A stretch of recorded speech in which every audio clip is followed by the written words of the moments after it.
कहानी शुरू होती है करीब 2500 साल पहले, जब कुशीनगर में भगवान बुद्ध ने मन प्राप्त किया तो उनके अंतिम संस्कार के बाद उनके पवित्र अवशेषों को लेकर 8 अलग अलग राज्यों के राजाओं में विवाद होने लगा।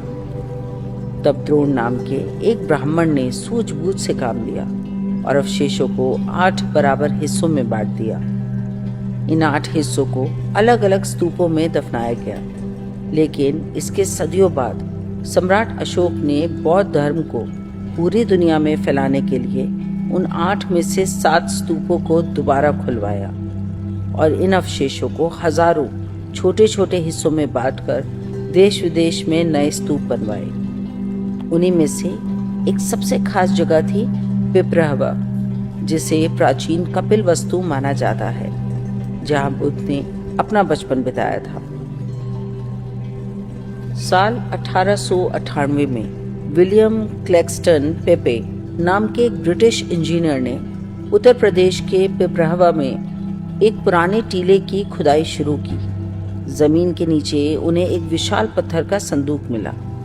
जब उसे खोला गया तो अंदर क्रिस्टल और सोपस्टोन के बेहद सुंदर कलश मिले। इन कलशों के ऊपर प्राचीन ब्राह्मी लिपि में एक लाइन लिखी थी जिसने पूरी दुनिया के इतिहासकारों को चौंका दिया। उस पर लिखा था कि ये अवशेष शाक्य वंश के महान बुद्ध के हैं। इसके बाद 1970 के दशक में भारतीय पुरातत्व सर्वेक्षण ने यहाँ फिर से खुदाई की और उन्हें 22 और पवित्र अस्थि अवशेष मिले। इन्हीं में से 20 अवशेष आज दिल्ली के नेशनल म्यूजियम में मौजूद हैं।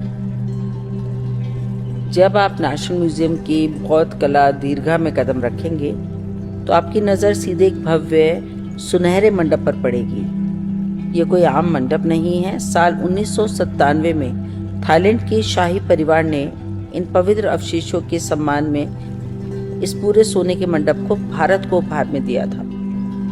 थाईलैंड, भूटान, श्रीलंका और म्यांमार जैसे देशों के बौद्ध भिक्षु और शाही परिवार के लोग नियमित रूप से यहाँ आकर शीश झुकाते हैं और ध्यान लगाते हैं। यहाँ आने वाले लोगों का मानना है कि इन अवशेषों के पास बैठने मात्र से ही मन को एक असीम शांति का एहसास होता है।